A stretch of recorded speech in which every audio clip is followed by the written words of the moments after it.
Hello, bonjour à vous tous, que le Seigneur soit avec vous. Nous continuons en fait notre étude dans le livre de 2 Thessaloniciens.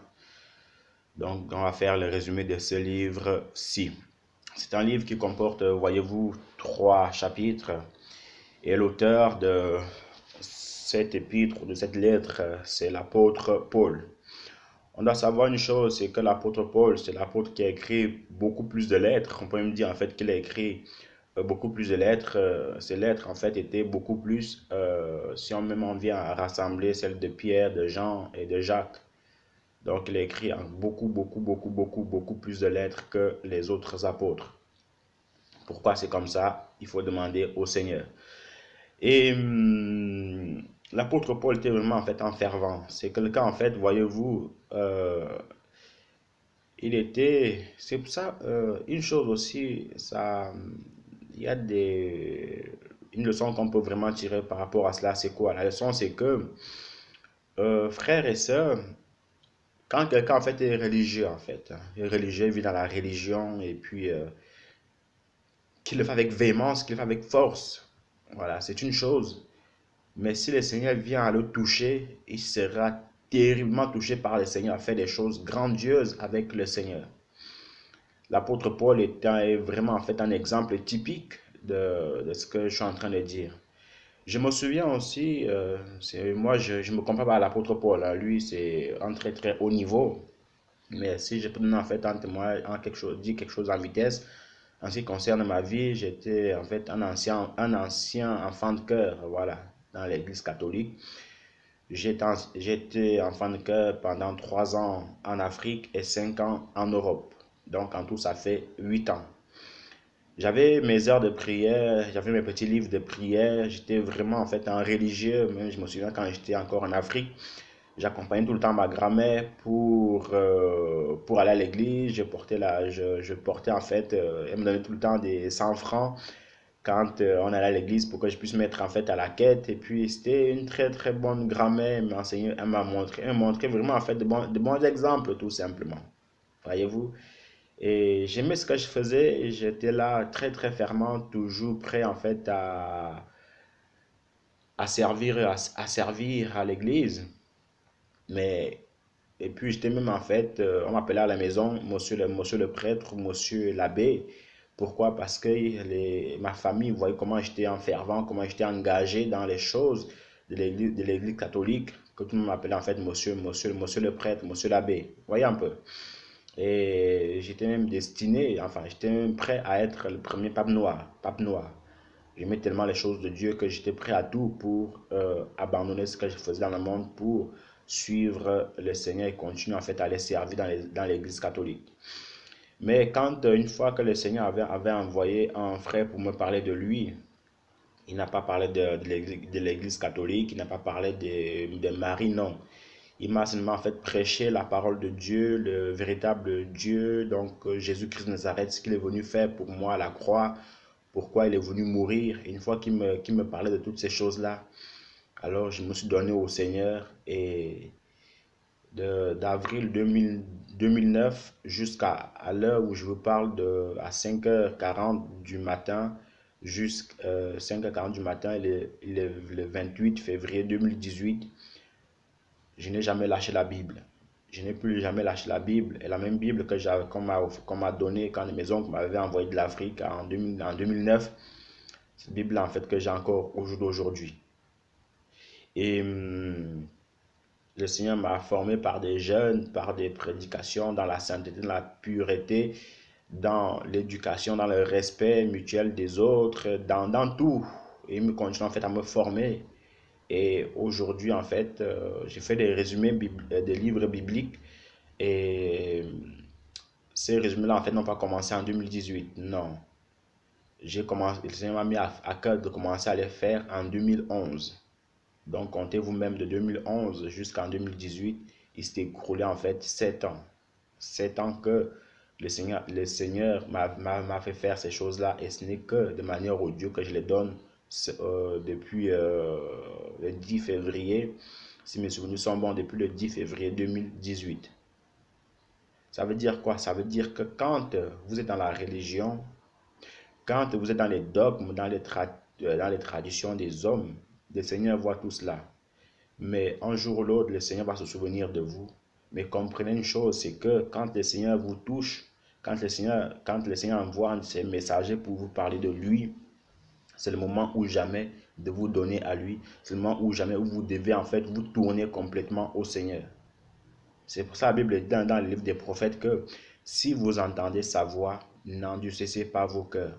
Si vous entendez sa voix, n'endurcissez pas vos cœurs. Donc toi mon frère, toi ma soeur, toi qui écoutes, toi qui passes par là, sache que les paroles que tu es en train d'écouter, si tu es encore dans la religion, dans les traditions, le Seigneur Jésus-Christ, lui, va te sauver. Il est venu mourir à la croix pour toi. Il est venu porter, il a subi 40 coups, moins un pour toi. Il a subi l'humiliation pour toi, il a subi la persécution pour toi, pour que toi, tu sois sauvé. Tu comprends un peu? Donc, n'endurcis plus ton cœur, ne dis plus que moi, je suis fervent protestant, moi, je suis fervent catholique, moi, je suis fervent musulman, moi, je suis fervent évangéliste. Dieu s'en fout de tout ça, lui, il s'en moque, c'est pas son problème. Ce qu'il veut, c'est que tu puisses te détourner de ces religions, que tu puisses te détourner de la religion, des traditions des hommes, et que tu puisses revenir à lui tout simplement. La religion ne l'intéresse pas, les dogmes ne l'intéressent pas, les traditions ne l'intéressent pas. Ce qui l'intéresse, c'est ta vie avec lui, ta relation avec lui. C'est ça qui l'intéresse tout simplement. Donc reviens vraiment au Seigneur et tu verras que tu vas faire des choses grandioses avec lui. Donc, en continuant par rapport à ce livre de Thessaloniciens, au chapitre 1, voilà, la Bible nous dit en fait que car il est de la justice de Dieu de rendre l'affliction à ceux qui vous affligent. Ça veut dire quoi? Ça veut dire que ceux qui vous font du mal, ceux qui vous persécutent, voilà, le Seigneur, lui seul en fait, vous rendra justice. J'ai souvent l'habitude de dire que mon frère, ma soeur, tu ne dois pas ne te venge pas. Ça, c'est vraiment en fait l'erreur que beaucoup de chrétiens en fait commettent, c'est qu'ils se vengent d'eux-mêmes. Parce que si tu te venges de toi, si tu te venges toi-même, tu vois, bah, le Seigneur, comment veux-tu en fait qu'il te venge après? Parce que tu t'es déjà vengé, comment veux-tu qu'il te venge après? Donc ne te venge pas, tu vois, ne te venge pas, laisse le Seigneur faire. Et tu sais, quand le Seigneur se venge d'une personne, c'est terrible, c'est horrible. Donc c'est sa justice de rendre l'affliction à ceux qui vous ont affligé. J'aimerais vraiment que tu comprennes cela. Reste comme toi, comme un agneau, comme une brebis du Seigneur, et le Seigneur s'occupera de tout. Est-ce que tu as déjà vu un président de la République, pendant qu'on persécute son enfant, pendant qu'on lapide son enfant, pendant qu'on parle mal de son enfant, pendant qu'on manque de respect à son enfant, et le président de la République, lui, est là, tranquille, et puis il va dire continuer? Non. Ce président-là, en fait, envoie des soldats. Ce président, en fait, envoie une escorte pour faire des recherches sur la personne qui a manqué de respect à sa fille. Et la personne, en fait, elle est jugée. Même mise en prison, même parfois, même pas besoin d'être jugée, puisque le président, quand il donne une parole, alors on obéit en général. Donc, mettre dans cette position-là, que le Seigneur seul, en fait, te justifiera, que le Seigneur seul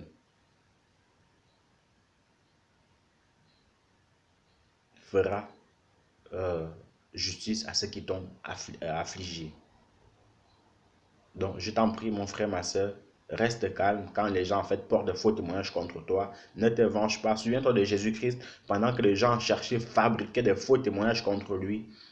Lui était là, tranquille, il regardait seulement. Ce n'est pas les forces qui lui manquaient pour se défendre. Ce n'est pas la bouche qui lui manquait pour parler. Mais il se disait qu'il a confiance en celui qui est au ciel. Il a confiance en lui. Et il a eu raison d'avoir confiance en lui. Puisque celui-là qui l'a trahi, bah, quelques temps plus tard, bah, il est parti se suicider, étant pris de remords. Pourtant, personne ne l'avait dit d'aller se suicider. Il a pris ses pieds, tac, tac, tac. Il est parti se suicider. Donc, en continuant, on va pas mal lire. On va lire dans 2 Thessaloniciens. 2 Thessaloniciens.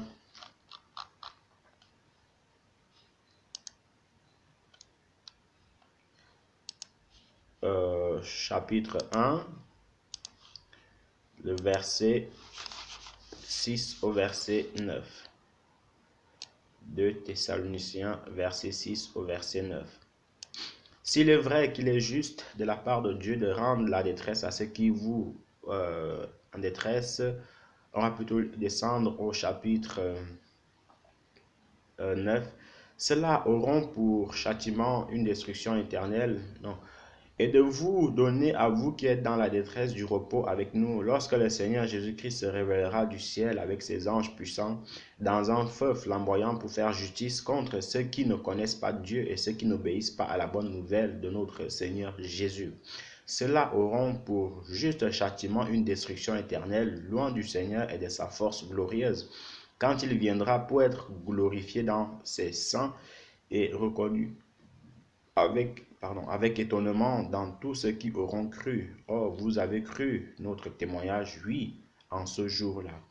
Donc ici, on est en train de nous parler de l'avènement du Seigneur, que quand le Seigneur viendra, ceux-là qui n'ont pas cru en son nom, ceux-là en fait qui ne sont pas efforcés à marcher selon ses commandements, ben, ils auront pour châtiment le feu éternel. C'est dur ici, mais mon frère, ma soeur, mon ami qui passe par là, sache que le Seigneur t'appelle encore. Le Seigneur t'appelle encore. Le Seigneur t'appelle encore à revenir à lui. Le Seigneur t'appelle encore à revenir en fait sur la bonne voie, parce que le jour où il viendra, toutes les portes seront fermées. Il n'y aura plus d'autres moyens pour se repentir, si ce n'est que après le millénium. Donc avant la grande tribulation. Mais avant que toutes ces choses-là arrivent, ça veut dire que maintenant, voilà, il faut t'efforcer à être parmi les siens. Il faut t'efforcer à être avec lui. Parce que le jour, il va venir où les dés seront jetés, les portes seront fermées. Il n'y aura plus d'autres possibilités de te repentir. Reviens à lui maintenant, parce que ce qui attend, c'est qu'ils n'ont pas cru au Seigneur Jésus-Christ. Quelqu'un disait en fait que même avec la plus grande technologie que les gens en fait créent au jour d'aujourd'hui, voyez-vous, ben, l'enfer ne sera jamais réchauffé. Non, ça ne sera jamais réchauffé. Donc c'est maintenant ou jamais. Et l'enfer, c'est pour l'éternité. Qu'on ne demande pas. L'enfer, c'est pour l'éternité. Donc reviens au Seigneur avant qu'il ne soit trop tard. On va lire le chapitre 2. Le chapitre 2, le verset 1 au verset 4. Nous vous le demandons, frères, en ce qui concerne l'avènement du Seigneur Jésus-Christ et notre rassemblement auprès de lui. Ne vous laissez pas trop vite ébranler dans votre bon sens, ni alarmer par un message inspiré par une parole ou par une lettre venant prétendument de nous, comme quoi le jour du Seigneur serait déjà là. Que personne ne vous trompe d'aucune manière. Il faut d'abord que vienne l'apostasie et qui se révélera la personnification du mal, celui qui est voué à la perdition, l'adversaire qui s'élève au-dessus de tout ce qu'on appelle Dieu, de tout ce qu'on adore et qui va jusqu'à s'asseoir dans le sanctuaire de Dieu et se présenter lui-même comme Dieu. Ici, en fait, l'apôtre Paul nous écrit aux Thessaloniques qu'il y avait des gens, voyez-vous, il y avait des gens dans la ville de Thessalonique qui disaient aux autres pour ébranler leur foi que l'avènement en fait du Seigneur donc est déjà arrivé. Donc en gros que les chrétiens, beaucoup de chrétiens qui croyaient qu'il y a encore de l'espoir pour les choses de Dieu, ben, il n'y avait plus rien quoi. Que l'avènement du Seigneur était déjà arrivé, que même l'apôtre Paul lui-même en fait avait loupé l'enlèvement. Donc en fait c'est des impies, des faux prophètes, des faux enseignants qui étaient inspirés par le diable pour déstabiliser la foi de beaucoup de chrétiens.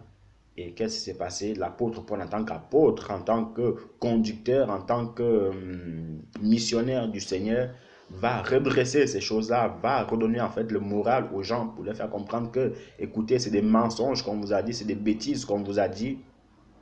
L'avènement du Seigneur n'est pas encore arrivé. Il faut continuer à y croire, il faut continuer à espérer. Parce que vous savez, j'attire aussi votre attention, il faut des gens comme ça pour dire que, écoutez, n'écoutez pas les mensonges qu'on vous dit, n'écoutez pas les rabots qu'on vous raconte. Parce qu'il y a des... En fait, les choses de Dieu, c'est avec les diables, c'est un combat en fait, c'est un combat. On donne un coup, on vous donne un coup, il faut aussi que vous soyez à mesure de donner un autre coup au diable. Il vous donne un coup, vous donnez aussi. Il vous donne un coup, vous donnez aussi. Ne vous laissez pas abattre par ce gars-là. Parce qu'il sait qu'il n'a plus rien à perdre. Et méfiez-vous des gens en fait qui n'ont plus rien à perdre. Parce que eux qui gagnent, c'est bien. Qui ne gagnent pas, c'est bien aussi. Donc mon frère, ma soeur, sache que tu dois être, si tu es homme de Dieu, prédicateur de l'évangile, tu es amené à mettre toujours de l'ordre dans la pensée des chrétiens. Tu es amené en fait à ramener en fait des choses dans l'ordre, dans la tête des chrétiens. Et il faut que toi-même, tu sois toujours en fait ce personnage-là qui est toujours motivé pour les choses de Dieu. Parce que tu viens à l'église déjà fatigué. Comment veux-tu motiver les autres en tant que prédicateur? Il faut que tu sois d'abord rempli du Saint-Esprit, rempli de la grâce de Dieu, rempli des forces du Seigneur. Alors tu transmettras toutes ces choses en fait aux brebis qui vont t'écouter. C'est très important. C'est comme si en fait un chef de famille est là, le tout mou, il est là. Comment veux-tu donner en fait de la force à ta femme et à tes enfants? Tu es le pilier de ta famille, tu es le pilier de ta famille. Donc tu es aussi le pilier dans la maison de Dieu, tu es le pilier. Tu es l'arbre. Et si l'arbre tombe, ben, comment voulez-vous en fait que les branches puissent résister? Les branches ne peuvent pas résister puisque les branches en fait tirent leur force à partir de l'arbre. Donc si l'arbre tombe, ben, tout va s'effondrer.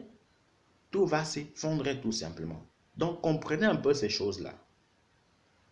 En tout cas, il y avait des faux qui disaient en fait que bah, il y avait déjà l'enlèvement et que les chrétiens ne devaient plus croire en fait à ces bêtises d'enlèvement et puis que la vie était belle et puis voilà. Non, mon ami, si toi tu estimes que l'enlèvement a déjà eu lieu de ton côté, bah, de mon côté il n'a pas encore eu lieu. Je saurais seulement en fait que l'enlèvement a eu lieu quand j'appellerai mon frère, ma soeur que je connaissais et puis qui ne répond plus, un, deux, trois frères que je connaissais et qui ne répondent plus, ou même en fait quand je... Parce que c'est des choses en fait qui apparaîtront en fait dans les journaux, le jour quand l'enlèvement aura lieu. Voilà, qu'on ne vous trompe pas, ce seront des choses en fait qui apparaîtront dans les journaux, parce que après l'enlèvement, les gens vont rester, et puis les journaux, les paparazzis de nos jours, il suffit qu'il neige de trop. Ah, mais c'est écrit que la neige a tombé de 4 centimètres. Ils voient tout, ils savent tout. Donc, en allant acheter votre journal, comme d'habitude au kiosque, disparition des millions de personnes, ils étaient tous chrétiens. Ah, l'enlèvement a déjà eu lieu. Là, je serais que l'enlèvement a eu lieu, et puis on en parlera. Donc, vraiment, ne vous laissez pas ébranler dans votre foi à cause de ces mensonges-là. Au chapitre 3, le verset 1 au verset 8. Au reste, frères, priez pour nous afin que la parole du Seigneur poursuive sa course et soit glorifiée comme elle l'est chez vous. Et que nous soyons délivrés des gens méchants et mauvais, car tous n'ont pas la foi. Amen. Tous n'ont pas la foi. Mais le Seigneur est digne de confiance, il vous affermira et vous gardera du mauvais. Nous sommes persuadés dans le Seigneur que vous faites et que vous ferez encore ce que nous vous enjoignons de faire. Que le Seigneur dirige votre cœur vers l'amour de Dieu et la persévérance du Christ. Verset 6. Nous vous enjoignons, frères, au nom du Seigneur Jésus-Christ, de vous éloigner de tout frère qui vit dans l'indiscipline et non pas selon la tradition reçue de nous. Vous savez vous-même comment il faut nous imiter, car nous n'avons pas vécu parmi vous dans l'indiscipline. Nous n'avons mangé gratuitement le pain des personnes. Au contraire, dans le travail et la peine, nous avons œuvré nuit et jour pour n'être à charge à aucun de vous. Ce n'est pas parce que nous n'ayons pas le droit, mais nous avons voulu vous donner en nous-mêmes un modèle à imiter. Amen. J'aime beaucoup ces passages ici. Premièrement, l'apôtre Paul dit à l'église de Thessalonique qu'ils devaient continuer en fait à poursuivre la course dans leur marche chrétienne et qu'ils devaient en fait être délivrés des gens méchants et mauvais car tous n'ont pas la foi. Oui mon frère, oui ma soeur, tous n'ont pas la foi. Tout le monde n'a pas la foi, même si c'est disent chrétiens, tous n'ont pas la foi. Il y a des infiltrés, il y a des agents du diable dans l'église. Il y a des infiltrés, il y a des livrés dans la maison de Dieu. Il y a même des livrés au sang qui t'entourent. Ils veulent toujours en fait ta chute. Mais c'est avec le discernement que tu sauras qui est qui.